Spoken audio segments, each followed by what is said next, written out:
Production funding for Behind the Headlines is made possible in part by the WKNO Production Fund, the WKNO Endowment Fund, and by viewers like you. Thank you. Investments in the riverfront, convention center, and more. Tonight on Behind the Headlines.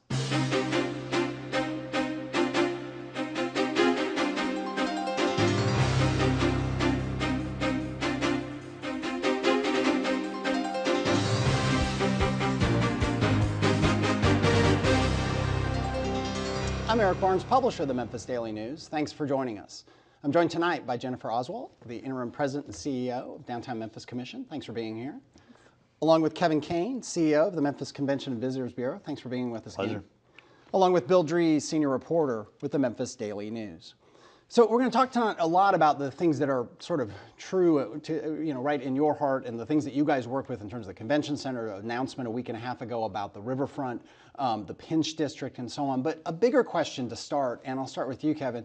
Why does this focus on downtown investment, all the time, the money, the effort? Why downtown, and to a lesser extent, why Midtown? Because we'll talk a little bit about some of the things that are going on there.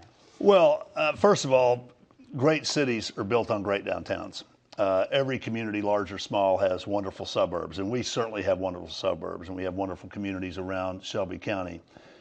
Great destinations are built on great downtowns, and we are building a great downtown. I think if you look at the assets and the pieces that have been put in place over the last 20 years, it's been transformational. And downtown is a place where people work, live, and play, and it really becomes everybody's shared neighborhood. I think I'm stealing your lines here, Jennifer, but it really is true. And obviously, from a tourism standpoint, it's a fact that most of our visitors end up in downtown Memphis, whether they're coming to visit Elvis Presley's Graceland or they're going to the casinos in Tunica. They end up in downtown Memphis on a visit to the Mid-South area. So, millions of people go to Beale Street, millions of people go to the river. So I think it's very key that we have focused on downtown, and we're finally fleshing out our riverfront.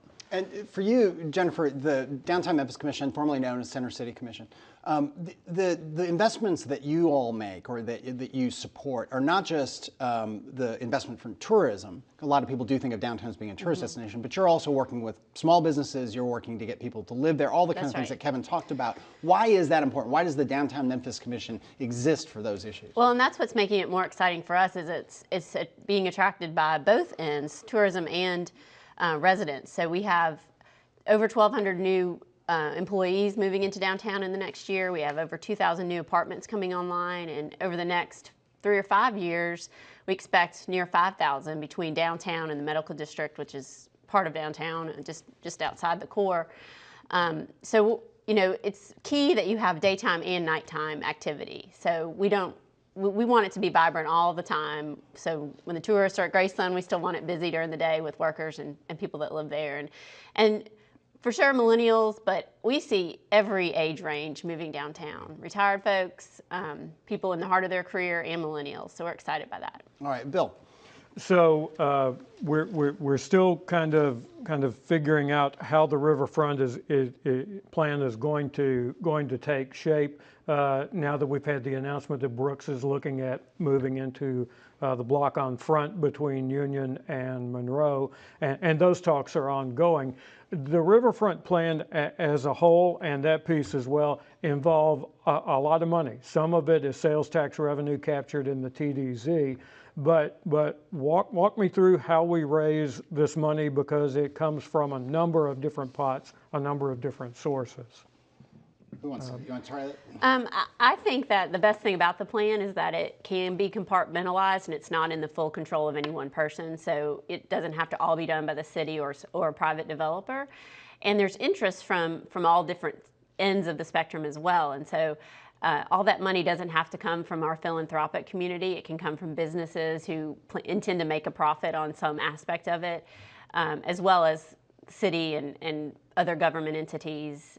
We stand ready to offer any incentives that we're able to. They don't all make a good fit, but where we can. Will there, as part of the oversight of the riverfront development and how it goes forward, will there be an enhanced fundraising role? Oh, I don't think there's any question about that. And I think that's the beauty of some of the successful projects we've seen throughout the community over the last few years. It is a combination of public-private partnerships. The beauty of the riverfront and the beauty of the TDZ is that we're not taxing the local citizens. We're not hitting the general fund that makes obviously so many Memphians and residents of Shelby County very nervous. I mean, this wonderful vehicle called the Tourism Development Zone has been just a real godsend for us. It basically financed all of the Bass Pro improvements.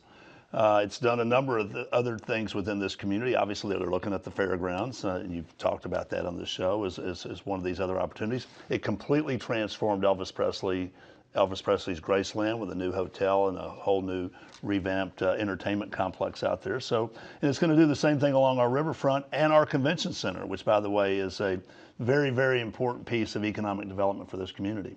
And you have some relatively recent TDZ revenue estimates, because at the outset of saying we're going to renovate the convention center, we're going to put a new skin on it was what everybody talked about. The ballpark figure then had been something like $60 million. Well, that's not the case. We're well beyond 60 million. And you know, what happened, fortunately, is the city administration was doing a deep dive in the long-term projections for the tourism development zone, along with the city hotel motel lodging taxes. They realized that there was more capacity there than they realized, that they'd ever anticipated to begin with. As a result of that, we're going to go from a paint up, fix up, spruce up of a 43-year-old building to really a total transformation of what the convention center is. And I will tell you that come September of 2019, if I blindfolded people who were familiar with the building and put them in our main exhibit hall or in our downstairs lobby or in what we call the South Hall now, or different aspects of the building, and I took the blindfold off of you, you would not know you were in the Memphis Cook Convention Center. That's how transformative it's going to be.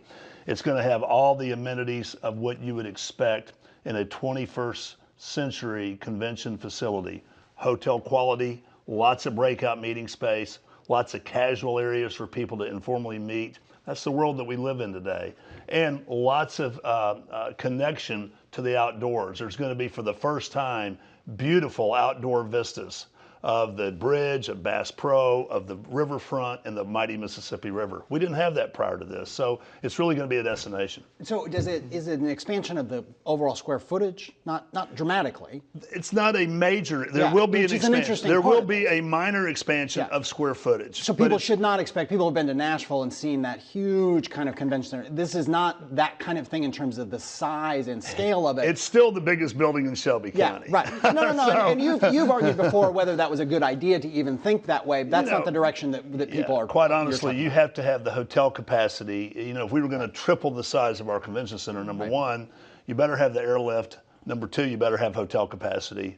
We're still trying to right size all those things. So I think for where Memphis is and where Memphis is going to grow over the next 10, 15, 20 years, and we're anticipating growth, we're not anticipating standing still.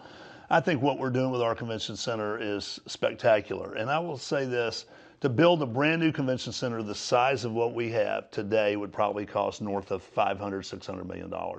Obviously, we don't have that kind of capacity within the TDZ or the bed tax to do that, but we are going to do something obviously more than $100 million, and it's going to be something that's going to serve our community well for generations to come. And before I go back to Jennifer, the proposal that the mayor's office, the Riverfront Task Force, whatever the collection of people put forward for the TDZ, about 10 days ago now, was about a $550 million proposal. It's a very conceptual budget. That's the way it works with the TDZ.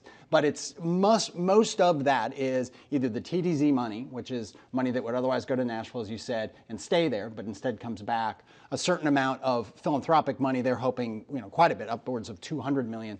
But it's not based on, when you talk about these big projects, and we'll look at some of the pictures and some of the concepts of where an aquarium would go, a freshwater education center, all kinds of transformation out on Mud Island, making Mud Island open to the public. All those things, the bulk of it would not be me as a city resident paying more in property taxes. That's right. And I think it's important to point out that, especially for our viewers, this is money that if someone watching would say, well, you know what, why don't we build a new jail, or why don't we build more parks, or why don't we improve our roads or our schools?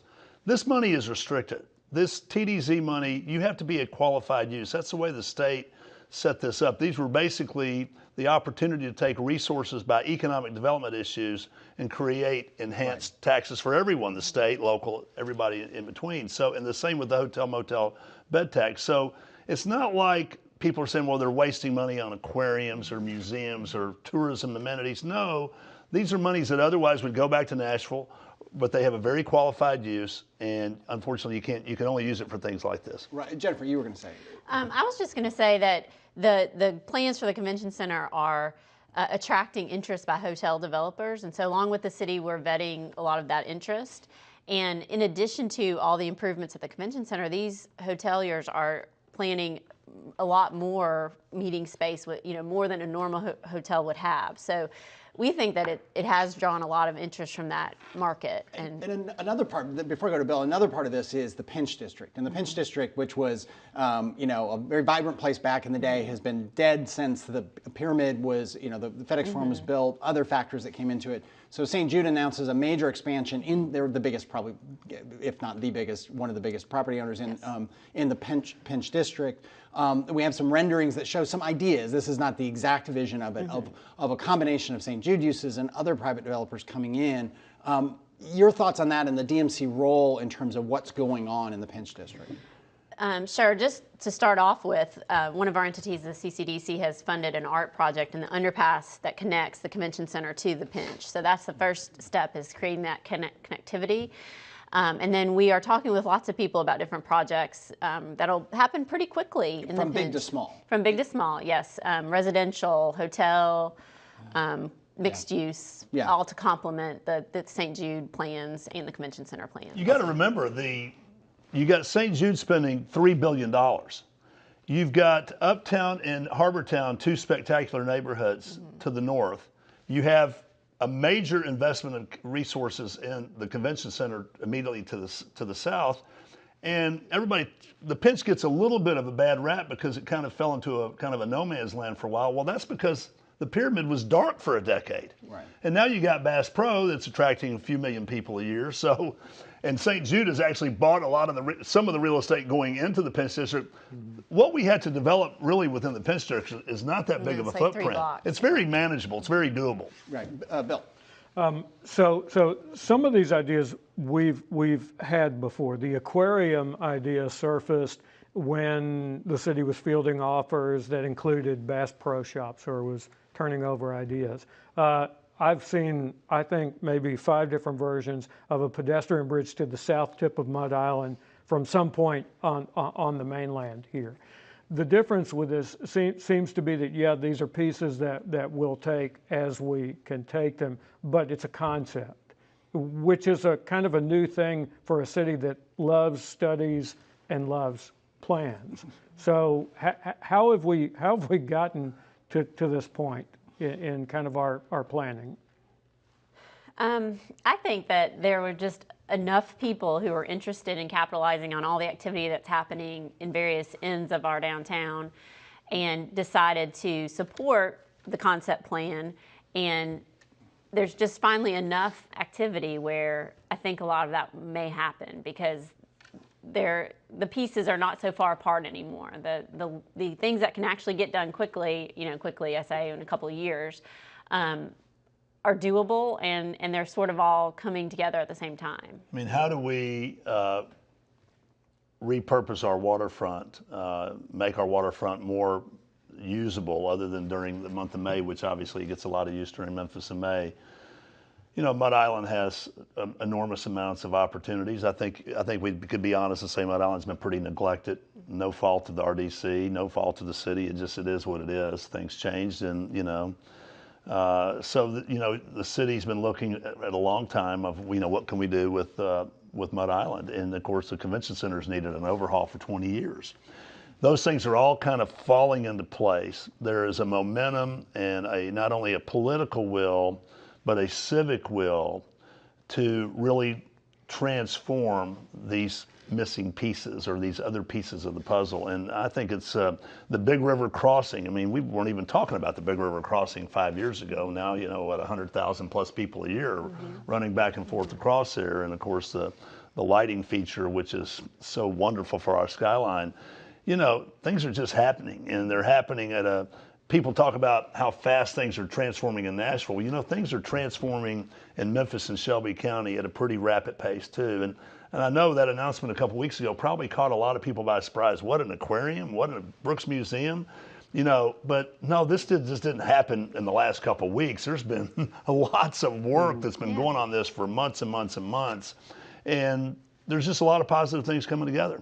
So are we going to see changes in some basic things like parking? Because if the Brooks goes on that block, it takes out a parking garage there.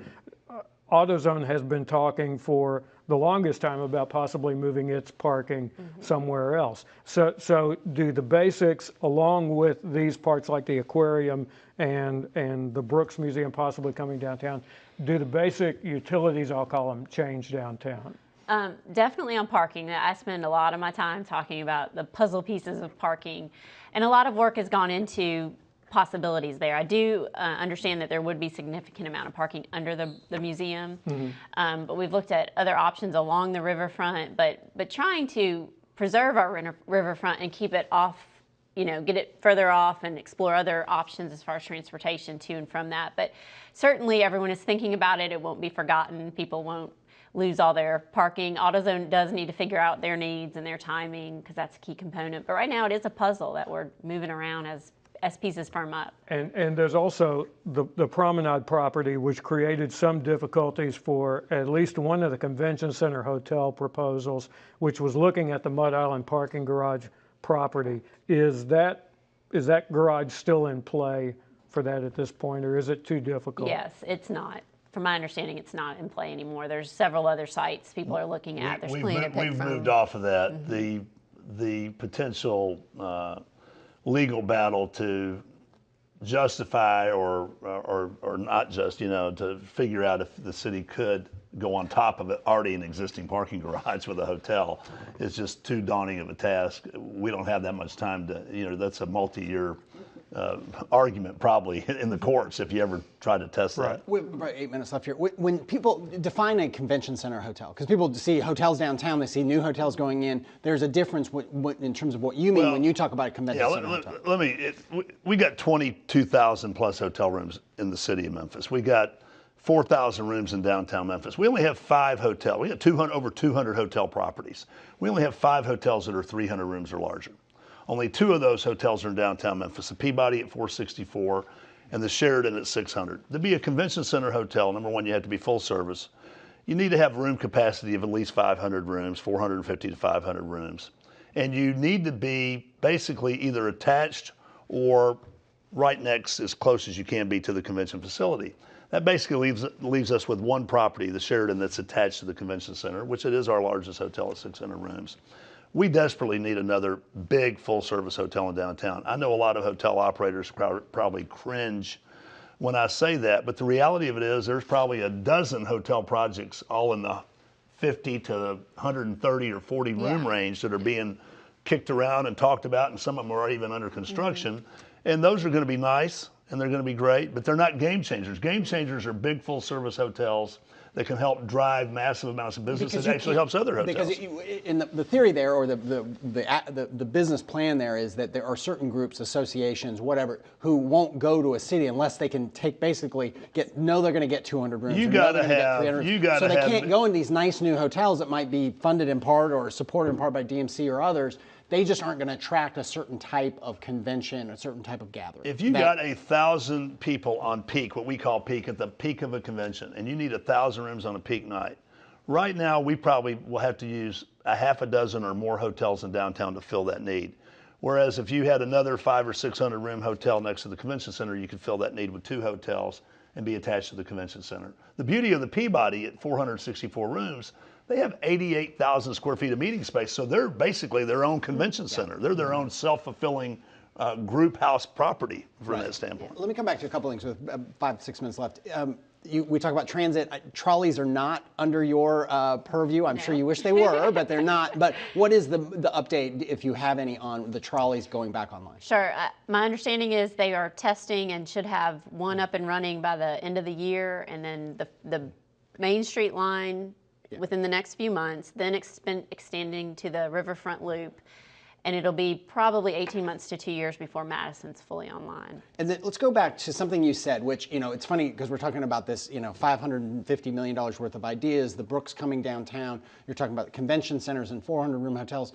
You mentioned urban art, and you mentioned murals and lighting underneath the overpass, which is probably a project it's certainly under, what, $100,000. I don't know what it's going to cost. It's probably, how much is it? A little more than that, 150-ish. Okay, yeah. but a much smaller scale. And it's interesting, we were at a seminar recently, and Tommy Pacello, who's been on the show and runs the Memphis Medical District, talked about, and has been involved with lots of other kind of revitalization of various areas. He talks about, and you talked about, the role of relatively simple things like urban art, like clear pathways, and well-lit underpasses to get from the Pinch to the convention center, or vice versa. Bike share. Those kinds of smaller scale things. I'm not saying they're tiny, but smaller scale things. Why are those important, and what more is on the horizon on that front? Because it doesn't matter. We could do the convention center, build another hotel, but if people don't feel safe walking, 1 block, then it does nothing for our downtown. We need it to be connected and for it to be easy. Right now it's difficult to get from Main Street down to the river because of the grade. We're trying to improve that, and some of the plans show that, with bridges and various options to make that easier.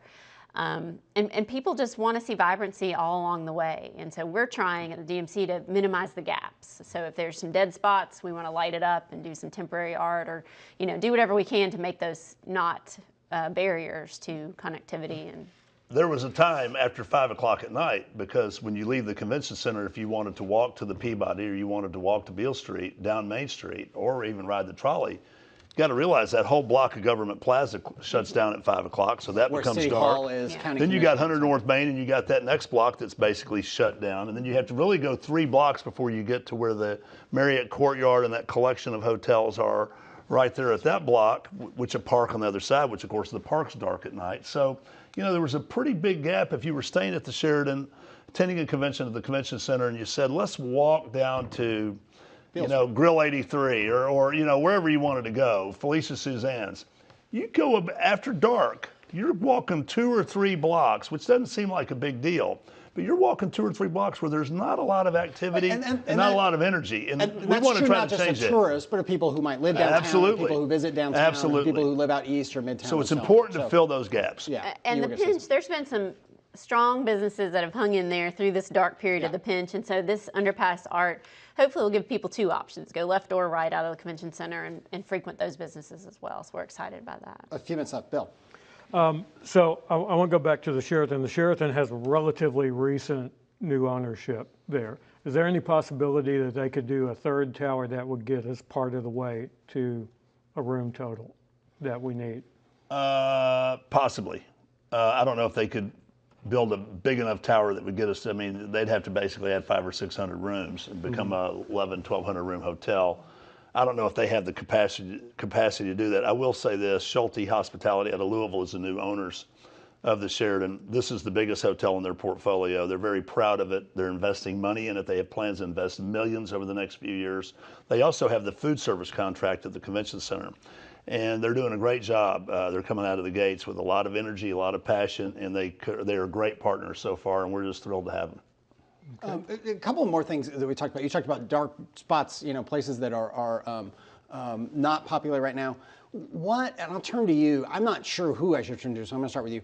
In terms of some of the blighted buildings, we talk about all this progress, but there's still 100 North Main is empty, the Steric is empty, and the areas around these buildings, because that's the way it tends to work, are empty. South of the Forum, there's a bunch of sort of vacant, not even surface parking lots near the Hotel Chiska and so on.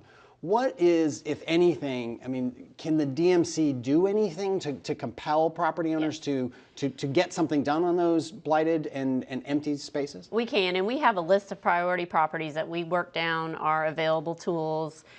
And the highest ones, we are able to put pressure on the owners to do things. For example, the Benchmark Hotel, which is across from the Peabody, has been a skeleton for a while.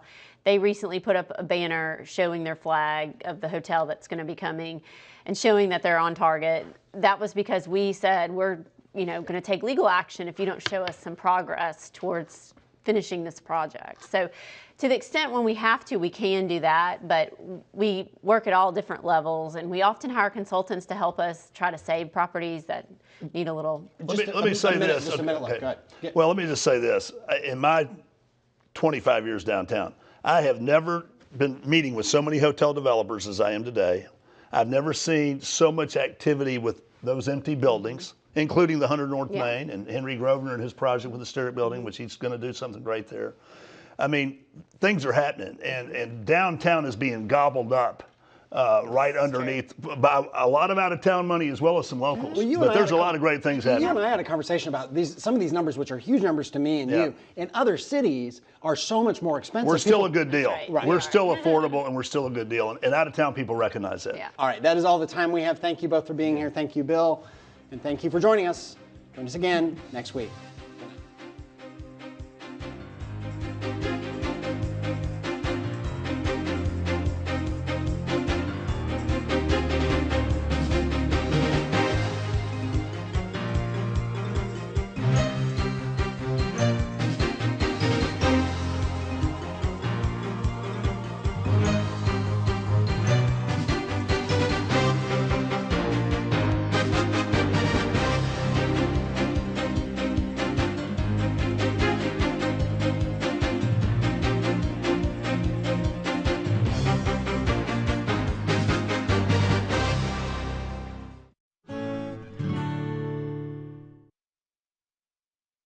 I'm Eric Barnes, publisher of the Memphis Daily News. Thanks for joining us. I'm joined tonight by Jennifer Oswalt, the interim president and CEO of Downtown Memphis Commission. Thanks for being here. Along with Kevin Kane, CEO of the Memphis Convention and Visitors Bureau. Thanks for being with us again. Pleasure. Along with Bill Dries, senior reporter with the Memphis Daily News. So we're going to talk tonight a lot about the things that are sort of true to, right in your heart, and the things that you guys work with in terms of the convention center, announcement a week and a half ago about the riverfront, the Pinch District, and so on. But a bigger question to start, and I'll start with you, Kevin. Why does this focus on downtown investment, all the time, the money, the effort that you support are not just the investment from tourism? A lot of people do think of downtown as being a tourist destination, but you're also working with small businesses, you're working to get people to live there, all the kind of things that Kevin talked about. Why is that important? Why does the Downtown Memphis Commission exist for those issues? Well, and that's what's making it more exciting for us is it's being attracted by both ends, tourism and residents. So we have over 1,200 new employees moving into downtown in the next year. We have over 2,000 new apartments coming online, and over the next 3 or 5 years, we expect near 5,000 between downtown and the medical district, which is part of downtown, just outside. I think I'm stealing your lines here, Jennifer, but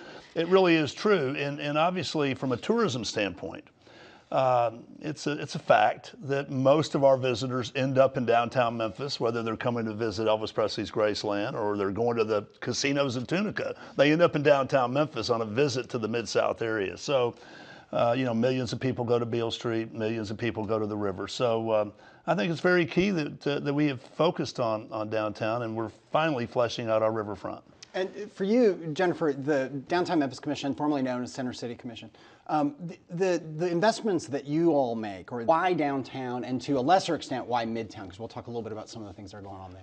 Well, first of all, great cities are built on great downtowns.